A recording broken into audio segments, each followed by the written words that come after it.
Ek wonder of jy nog die liedjie onthou. Nobody likes me. Everybody hates me. I guess I'll eat worms. As nogal baie mense voel oor hulle self. Voel daar's nie enigiemand wat regtig lief is vir my nie. Hulle voel onwaardig. Hoekom sal enigiemand my wil lief hê? Hulle kan nie eens hulle indink dat iemand van hulle sal hou nie, wat nog van lief is. Miskien is dit jy vandag, en ek dink ek het 'n baie mooi boodskap vir jou, indien dit waar is ook van jou. Die evangelie van Jesus Christus vertel vir jou 'n heel ander storie. Vertel vir jou dat ons kosbaar is in God se oë, en hy kies om ons lief te hê ten spyte van al ons foute en al ons tekortkominge, al die goed wat verkeerd is in ons lewe. Ek wil vandag 'n bietjie met jou gesels oor ontdek of herontdek die hart van God vir jou. Ek kry gou hierdie idee. 'n Pa stap 'n vertrek binne en hy sien sy geliefde kind daar binnekant sit. Die pa se gesig verhelder, hy glimlag breed en die kind weet, my pa is bly om my te sien. Want die pa is inderdaad oorstelp van vreugde om sy kind te sien. Sy gesig sê vir die kind, ek is so lief vir jou. Jy beteken so baie vir my. Kom hier na my toe. Ek het jou so gemis. Jy's vir my so spesiaal. Dis die prentjie wat opgeroep word as ons die woorde lees in 'n baie bekende gedeelte in die Bybel, en ons hoor dit van kleins af waarskynlik soveel kere al gehoor in die kerk, daardie priesterlike seën wat opgeteken is in Numeri die 6de hoofstuk, en word baie keer as 'n seënbeer aan die einde van 'n diens gebruik. Nou Numeri 6 vers 25, en ek lees spesifiek uit die Ou Afrikaanse vertaling, want ek soek 'n letterlike vertaling. Die Here sal sy aangesig oor jou laat skyn en jou genadig wees. Die Here sal sy aangesig oor jou laat skyn en jou genadig wees. Daardie gedeelte verloor heeltemal sy trefkrag in 'n vertaling. Dit is baie moeilik om die Hebreëse betekenis daarvan te verwoord in 'n ander taal. Dink jy die New Living Translation kom die naaste vir my. May the Lord smile on you and be gracious to you. May the Lord smile on you and be gracious to you. Mag die Here glimlag as hy jou sien en jou genadig wees. Dis God se hart vir jou. Ek dink dit is moeilik vir ons om te kan dink dat God soos 'n pa is wat so bly is om ons te sien, maar dis wat hierdie seënbede eintlik sê, mag dit so wees. En by implikasie, dis God se hart vir jou, dat wanneer God na jou kyk, hy glimlag en hy sê, ek is so bly dat jy my kind is. Nou ou Israel moes gereeld herinner word daaraan dat hulle God se geliefde volk is. Hulle moes herinner word daaraan dat God regtig vir hulle omgee, dat dit God se hart is vir hulle. En ek dink ek en jy het nodig om gedurig herinner te word daaraan. Want ons kyk so maklik vas na al die dinge wat in ons lewe verkeerd is, of miskien hoe ander mense optree teenoor ons, en ons vergeet God is anders. Miskien is dit vir jou moeilik om te kan aanvaar dat God so teenoor jou sal optree, soos die pa in hierdie prentjie wat ons geskets het, want wat dis nie hoe jou pa teenoor jou opgetree het nie, maar dis hoe God voel oor sy kind. God kyk na jou en hy sê, wow, ek is so bly om vir jou te kan sien. Kom ons lees daar die priesterlike bede in Numeri 6 vers 22 tot 27. En die Here het met Moses gespreek en gesê, spreek met Aaron en sy seuns en sê, so moet jy die kinders van Israel seën deur vir hulle te sê, die Here sal jou seën en jou behoed, beskerm. Die Here sal sy aangesig oor jou laat skyn en jou genadig wees. Die Here sal glimlag wanneer hy jou sien. Sy gesig sal verhelder wanneer hy jou sien en hy sal jou genadig wees. Die Here sal sy aangesig oor jou verhef en aan jou vrede gee. Die Here sal opkyk as hy jou sien en hy gee vir jou sy vrede. So moet hulle dan my naam op die kinders van Israel lê en ek, aksent is daar op die ek sal hulle seën. Dis 'n seën vir die volk as geheel, ek sal hulle seën, meervoud sê die Here, maar is ook 'n seën wat baie persoonlik is en persoonlik ontvang moet word. Hoor gou, die Here sal jou seën en jou behoed. Die Here sal sy aangesig oor jou laat skyn en jou genadig wees. Die Here sal sy aangesig oor jou verhef en aan jou vrede gee. Baie persoonlik, baie individueel. Ek sê nou nie almal verstaan dit nie. Baie mense sukkel regtig om te kan aanvaar dat God jou wil seën.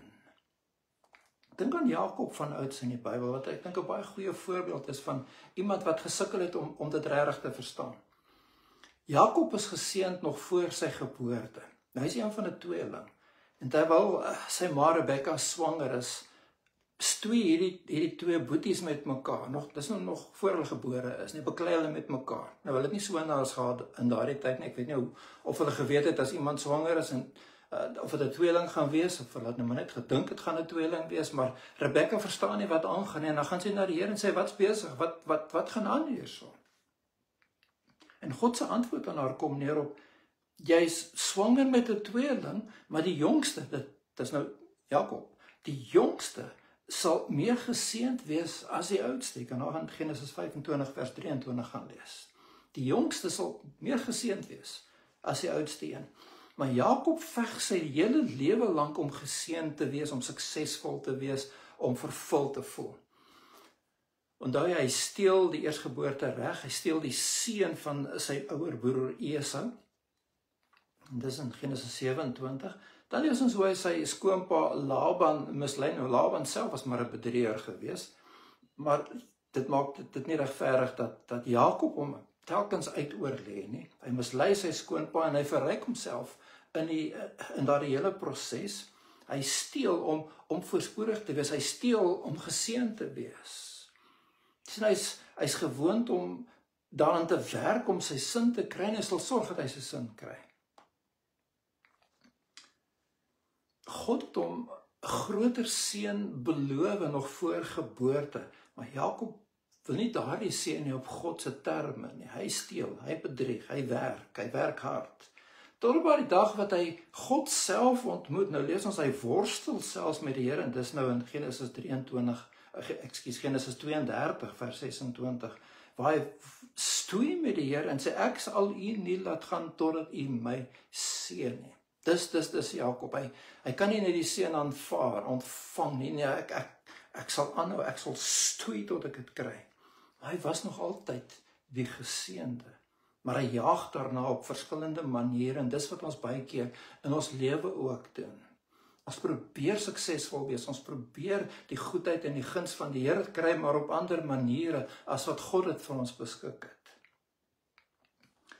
Die tragiese storie van die volk van die Here, van Israel, is dat hulle nooit verstaan het dat die seën regtig net van die Here af kan kom nie.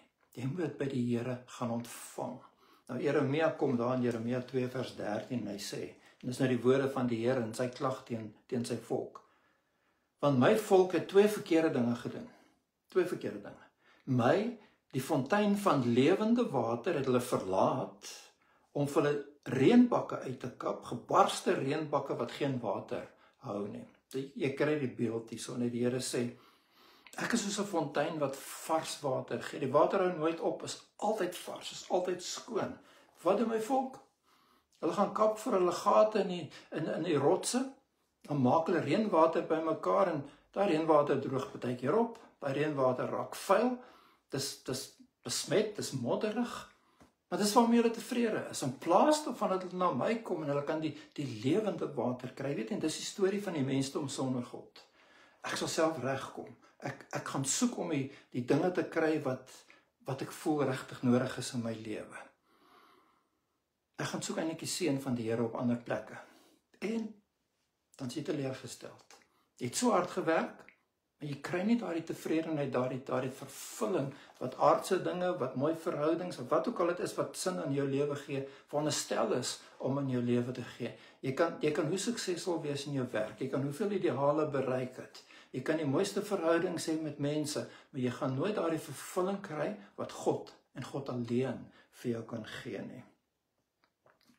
Goeie nuus wat ek vandag vir jou het is, Jy hoef nie vir die seën van die Here te werk nie. Dis klaar joune. God het dit klaar vir jou gegee.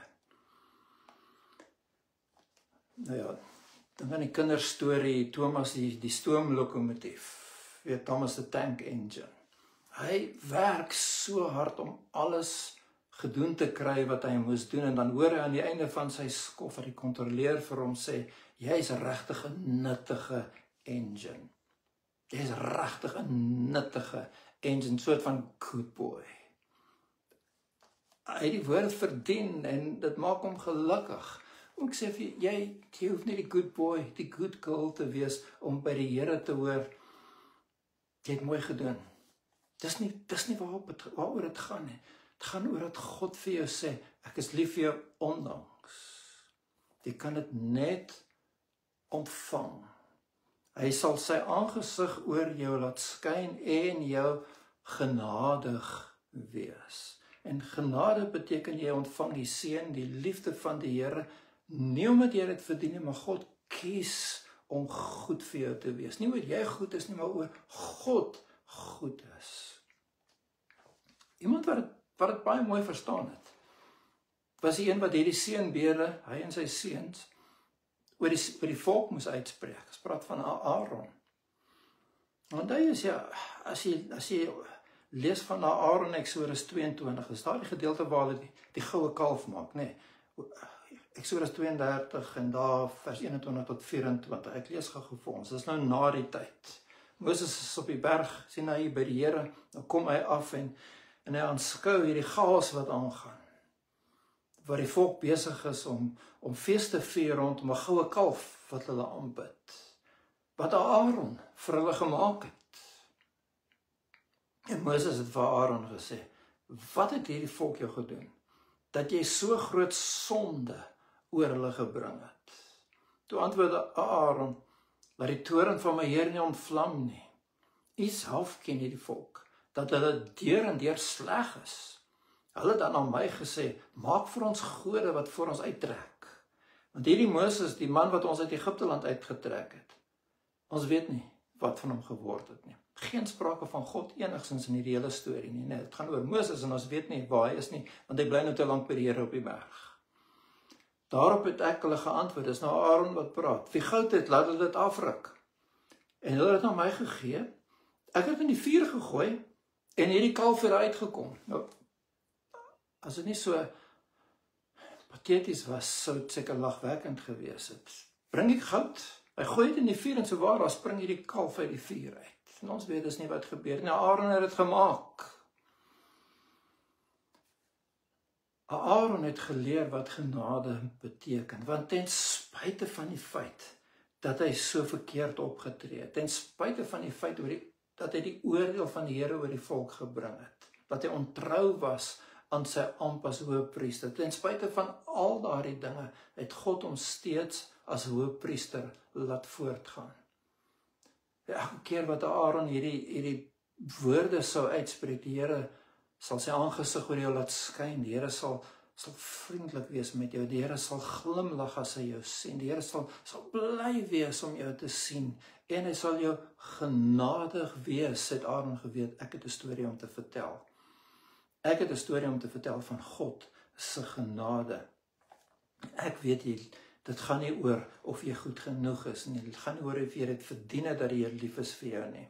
Dis onverdiende guns uit die hand van die Here, en dis dieselfde vir ons ook, dis dieselfde vir jou.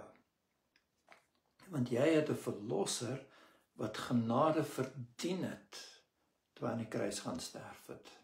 Jy sien, presies die teenoorgestelde van die Here sal sy aangesig oor jou verhef, het gebeur toe Jesus aan die kruis hang. Die Here het sy aangesig oor jou, sal sy aangesig oor jou verhef beteken, hy sal bly wees om my te sien, maar wat gebeur aan die kruis? Toe die sonde van die wêreld op Jesus neerdal, hy wat ons sonde en ons straf op hom neem, kyk die Vader aan die kant. Daar's nie hierdie vreugde by die Vader om sy seun te sien nie. Inteendeel, Jesus kom en hy kom roep uit, my God, waarom het jy my verlaat? Dink Jesaja 53 vers 5 en 6 sê dit so mooi vir ons, Meester, wille van ons oortredinge deurboor, terwille van ons ongeregtighede is hy verbrysel, die straf wat vir ons die vrede aanbring was op hom, en deur sy wonde daar vir ons genesing gekom. Ons het almal gedwaal soos skaap, ons het elkeen sy eie pad geloop, maar die Here het die ongeregtigheid van ons almal op hom laat neerkom. Jy sien, Jesus kon uitroep, dit is volbring. Hy het nie net gebly met my God, waarom het jy my verlaat nie? Toe hy versoening bewerk het, kon hy sê, dis klaar, dis afgehandel, en hy kon sterf, hy het opgestaan uit die dood, hy is die Here wat leef, en nou kan God kom, en aan jou sy genade bewys. Sien, wanneer God nou na jou kyk, dan sien hy nie jou sonde en jou mislukking nie, hy sien die geregtigheid van Jesus, hy sien, deur die kosbare bloed van Jesus Christus, staan jy voor God, asof jy nie gesondig het nie. Jy is totaal en al vergewe, jy is 'n nuwe skepping. God glimlag vir jou, want hy sien wat sy seun reg gekry het. Dis hoekom hierdie seënbede vir my en vir jou so 'n werklikheid behoort te wees in ons lewe. En ek wil net vir jou kom sê, en dis my woord vir jou vandag, is ontdek, of miskien herontdek, die hart van God vir jou. Mag dit jou belewenis wees in hierdie jaar wat voorlê, dat God kom en dat jy beleef, God is die God wat bly is om jou te sien. Die God wat graag in jou lewe wil werk, graag wil vir jou voorsien. Ons lees byvoorbeeld hierso, hy sal sy aangesig oor jou verhef en aan jou vrede gee. Nou, aangesig verhef is, die gedagte daar is aan, sê byvoorbeeld 'n belangrike amptenaar of 'n koning, en hy is besig met sy dinge, en dan kyk hy op en hy sien jou, jy kom om iets te vra wat hy alleen kan gee, en hy sê ja vir jou. Sê onmiddellik, hy kyk op en hy sê ja, en wanneer God na jou kyk, en met hierdie liefde wat hy vir jou het, hierdie blydskap om jou te sien, dan kyk hy op en hy sê ja, ek gee dit vir jou.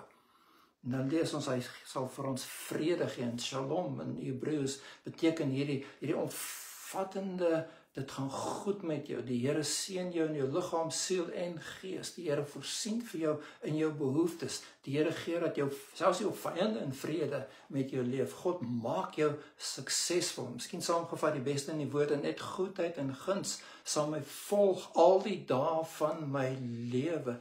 Dis wat God in jou lewe wil doen. Dis die rol wat die Here in jou lewe wil speel. So kan ek die seën van die Here ten besluite hierso kom uitspreek oor jou ook, en sê die Here sal jou seën en jou beskerm. Die Here sal van opgewondenheid glimlag wanneer hy jou sien, wanneer hy kyk na jou, en hy sal so bly wees, want hy is so lief vir jou, en hy sal jou genadig wees. Die Here sal opkyk en hy sal sien waar jou behoeftes en hoor waar jou behoeftes, en hy sal kom en sy vrede vir jou kom gee. Hy sal jou geseënd maak. En ek doen dit in die naam van ons Here Jesus Christus. Baie dankie dat jy geluister het, en dat ons preke is op ons YouTube kanaal Hoop nogtans beskikbaar. Kyk gerus daar as jy van die vorige preke wil kry. Dit is 'n voorreg om die woord van die Here met jou te bring. Dankie vir elke like, dankie vir elke share, dankie vir almal se mooi boodskapies. Dit motiveer my weer om aan te gaan ook. Ons kyk uit na hierdie wonderlike jaar met die seën van die Here wat op ons lewe is.